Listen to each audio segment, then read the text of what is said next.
Hi friends, welcome to Tackle Knowledge channel.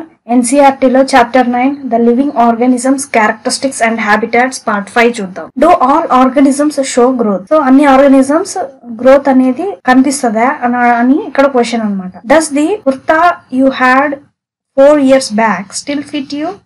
ఇక్కడ question ఏం అడుగుతున్నారంటే మన కుర్తా ఏదైతే ఉంటుందో మనం 4 years బ్యాక్ కొనుక్కున్నది అది మళ్ళీ నెక్స్ట్ పడుతుందా అని అడుగుతున్నారు. You cannot wear it any more isn't it. So మనం లావ్ అవుతాం కాబట్టి కుర్తా మళ్ళీ ఫిట్ అవ్వకపోవచ్చు.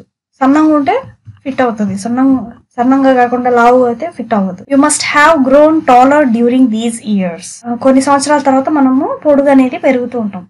You may not realise it but you are growing all the time and in few more years you will become an adult. So మనకి realise అవుతూ ఉంటుంది, మనం గ్రో అప్ అవుతూ ఉంటాము, కొన్ని ఇయర్స్ తర్వాత అడల్ట్ గా చేంజ్ అవుతూ ఉంటాం. ఫిగర్ 9.10. సో ఇక్కడ చూపించినట్టయితే ఫిగర్ లో సో మనం బేబీ గ్రోస్ ఇంటూ అన్ అడల్ట్. సో ఇక్కడ చూడండి బేబీ వచ్చేసి అడల్ట్ గా ఎలా కన్వర్ట్ అవుతుంది. సో ఇది గ్రోయింగ్ స్టేజెస్ అన్నమాట. Young ones of animals also grow into adults. So animals లో కూడా యంగ్ వన్స్ అడల్ట్ గా కన్వర్ట్ అవుతుంది. సో ఇక్కడ 9.11 లో చూపించున్నారు చూడండి, చిక్ వచ్చేసి హెన్ గా కన్వర్ట్ అవుతుంది అడల్ట్ గా. You would surely have noticed pups grown into adults. So puppies కూడా డాగ్ గా కన్వర్ట్ అవుతుంటాయి. A chick hatched from an egg grown into hen or a cock. So మనం ఈ చిక్ ను కనుక చూస్తే హెన్ యొక్క చిక్ ని చూస్తే అది ఒక ఎగ్ లో నుంచి చిక్కుగా వస్తుంది, చిక్ నుంచి కాక్ గా కన్వర్ట్ అవుతుంది. Plants also grow, look around you and see a few plants of a particular type. So plants కూడా అలాగే గ్రో అవుతూ ఉంటాయి. మన చుట్టుపక్కల కనుక ప్లాంట్స్ కనుక అబ్జర్వ్ చేస్తే అవి పర్టికులర్ టైప్ గ్రో అవుతూ ఉంటాయి అన్నమాట. సో స్మాల్ నుంచి లార్జ్ ప్లాంట్స్ గా గ్రో అవుతూ ఉంటాయి. Some are very small and young, some are bigger. So plants కనుక చూస్తే కొన్ని చిన్నగా యంగ్ గా ఉంటాయి, అవి పెద్దగా పెరుగుతూ ఉంటాయి అన్నమాట plants. They may all be in different stages of growth. So అన్ని డిఫరెంట్ స్టేజెస్ ఆఫ్ గ్రోత్ ఉంటాయి అన్నమాట. Look at the plant after a few days and weeks. So plants కనుక కొన్ని రోజులు కొన్ని వారాలు కనుక చూసినట్టయితే you may find that some of them have grown in size. So కొన్నిటిని కనుక మనం అబ్జర్వ్ చేస్తే అవి సైజ్ లో గ్రో అయి ఉంటాయి అన్నమాట, పెద్దగా గ్రో అయి ఉంటాయి plants. And growth seems to be common to all living things. So growth అనేది ఆల్ లివింగ్ థింగ్స్ లో కామన్ గా ఉంటుంది. Do you think non living things show growth? So non living things కూడా గ్రోత్ అనేది ఉంటుందా అని అడుగుతున్నారు ఇక్కడ question. Do all organisms respire? Do all organisms respire అంటే అన్ని ఆర్గానిజమ్స్ శ్వాస తీసుకుంటాయా అని క్వశ్చన్ ఇక్కడ. Can we live without breathing? So మనం బ్రీదింగ్ లేకుండా ఉండగలుగుతామా? When we inhale the air moves from outside to the inside of our body. So మనం గాలి పీల్చుకున్నప్పుడు ఎయిర్ అనేది అవుట్ సైడ్ నుంచి ఇన్సైడ్ కి వెళ్తుంది. When we breathe out the air moves into inside our body to outside. So మనం breathe out చేసినప్పుడు లోపల ఉన్న గాలి బయటకు వస్తుంది. Breathing is part of a process called respiration. So breathing అనేది రెస్పిరేషన్ యొక్క ప్రాసెస్. In respiration some of the oxygen of the air we breathe in. So respiration లో ఆక్సిజన్ అనే బ్రీదింగ్ ప్రాసెస్ లో మనం ఆక్సిజన్ అనేది ఎయిర్ గా తీసుకుంటాం. Is used by the body. So మన బాడీ ఆక్సిజన్ అనేది యూజ్ చేసుకుంటుంది. We breathe out carbon dioxide produced in this process. So ఆ ప్రాసెస్ లో కార్బన్ డైఆక్సైడ్ అనేది మనము ప్రొడ్యూస్ చేస్తాము, అది ఆ కార్బన్ డైఆక్సైడ్ అనేది బయటికి వదిలేస్తాము. The process of breathing in animals like cows, buffaloes, dogs or cats is similar to humans. So ఈ బ్రీదింగ్ ప్రాసెస్ లో యానిమల్స్ లో cows, buffaloes, dogs, cats, human beings లో అంతా మొత్తం అందరికి సిమిలర్ గా ఉంటుంది బ్రీదింగ్ ప్రాసెస్ అనేది. Observe any one of these animals while they are taking rest and notice the movement of their abdomen. So ఈ యానిమల్స్ అనేటివి అవి రెస్ట్ తీసుకుంటాయి కదా, ఆ సమయంలో వాటి యొక్క అబ్డోమెన్ మూవ్మెంట్ అనేది అబ్జర్వ్ చేయమంటున్నారు. This slow movement indicates that they are breathing. So ఆ స్లో మూవ్మెంట్ అనేదాన్ని బ్రీదింగ్ అని అంటున్నాం మనం. Respiration is necessary for all living organisms.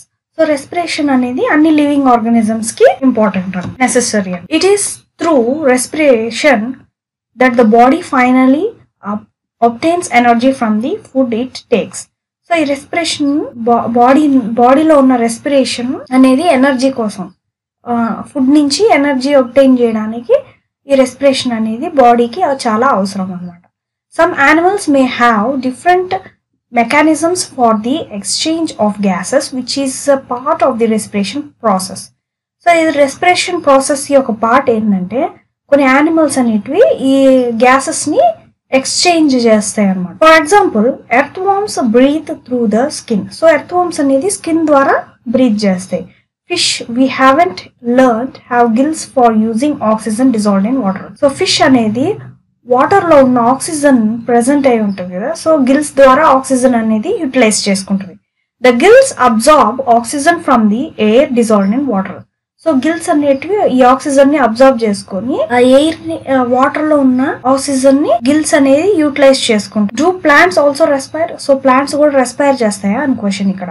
Exchange of gases in plants mainly takes place through leaves. So ఈ exchange of gases plants లో ఎలా జరుగుతుంది అంటే లీవ్సెస్ ద్వారా అనమాట. The leaves take in air through tiny pores in them. So ఈ leaves అనేది గాలిలో ఉన్న ఎయిర్ గాలి ఉంది కదా, అది టైనీ పోర్స్ ద్వారా లోపలికి తీసుకుంటాయి leaves and use the oxygen. So oxygen ని ఆ టైనీ పోర్స్ ద్వారా లోపలికి తీసుకుంటాయి. They give out carbon dioxide to the air. So ఈ కార్బన్ డైఆక్సైడ్ అనేది గాల్లోకి వదిలేస్తాయి అన్నమాట. We learn that in sunlight plants use carbon dioxide to produce food and give out oxygen. So మనం ఏం తెలుసుకున్నాము, సన్లైట్ అనేది ప్లాంట్స్ కార్బన్ డైఆక్సైడ్ ద్వారా ఫుడ్ ని ప్రొడ్యూస్ చేస్తుంది అండ్ ఆక్సిజన్ ని బయటకు వదిలేస్తుంది. The amount of oxygen released in the process of food preparation by plants is much more than the oxygen they use in respiration. Process of food preparation లో plants అనేటివి amount of oxygen అనేది release చేస్తాయి, which is much more oxygen అనేది respiration కి use అవుతుంది అనమాట. Respiration in plants takes place day and night. So plants లో respiration day and night జరుగుతూ ఉంటది అనమాట process. Do all organisms respond to stimuli? So అన్ని ఆర్గానిజమ్స్ స్టిమ్యులైకి రెస్పాండ్ అవుతుందా అని అడుగుతున్నారు ఇక్కడ question. How do you respond if you suddenly step on sharp object like a thorn while walking bear foot? So మనము ఎప్పుడైతే బేర్ ఫుట్ లో నడుస్తామో, అంటే చెప్పులు లేకుండా నడుస్తామో, ఒక షార్ప్ ముళ్ళు మీద కాలు వేస్తే మనం ఎలా రెస్పాండ్ అవుతాం? అది క్వశ్చన్ ఇక్కడ. How do you feel when you see or think about your favourite food? So మనము ఎప్పుడైనా మన ఫేవరెట్ ఫుడ్ ని కనుక చూసినా థింక్ చేసినా మనకి ఎలా అనిపిస్తుంది, మన ఫీల్ ఏంటి అని క్వశ్చన్.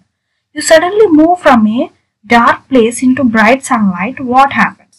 సో మనం ఇంకో క్వశ్చన్ ఏంటంటే, సడన్ గా మనం డార్క్ ప్లేస్ నుంచి సన్లైట్ లోకి వెళ్ళినప్పుడు మనకి ఏం జరుగుతుంది అనేది ఇక్కడ ఇంకో క్వశ్చన్ అనమాట.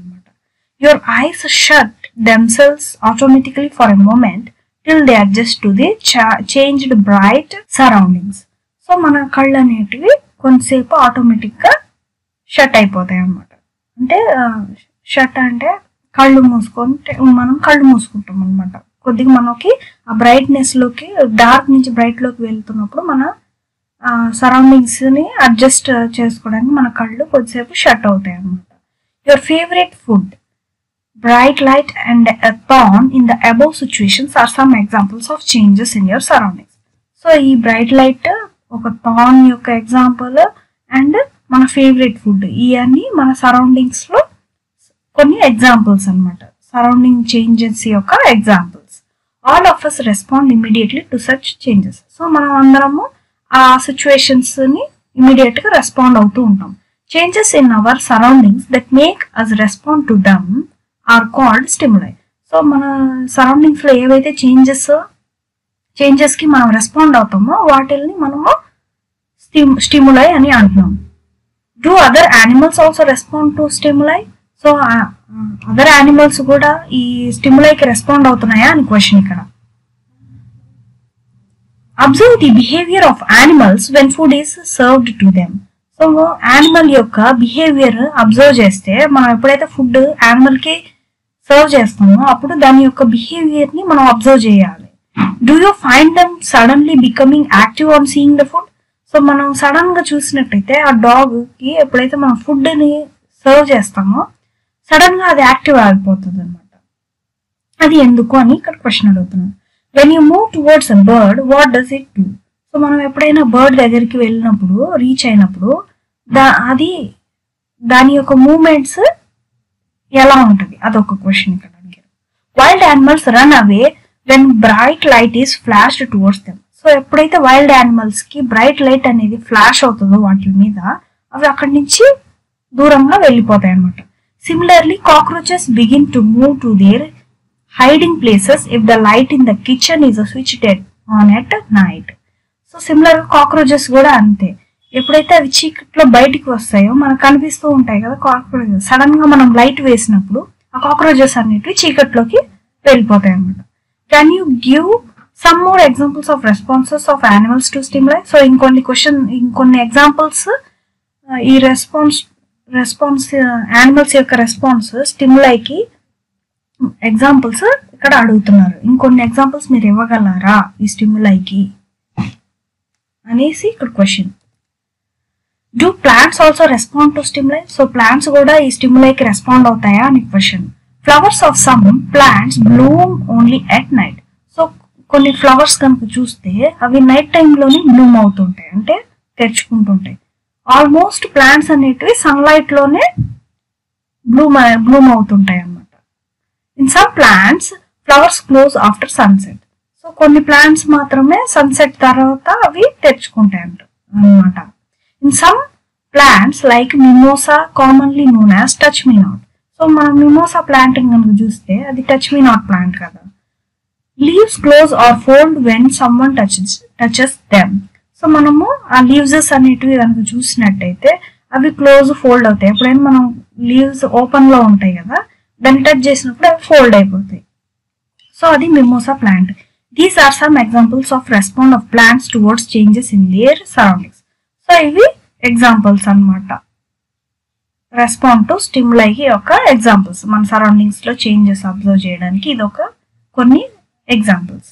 సో ఇక్కడ ఫిగర్ ని కనుక చూసినట్టయితే plants respond to sunlight. Sunlight కి ఇవి రెస్పాండ్ అయ్యి అవి సూర్యుడు పక్కకి ఓపెన్ అవుతున్నాయి అన్నమాట. Activity 4. Place a potted plant in a room a little away from a window through which sunlight enters some time during the day.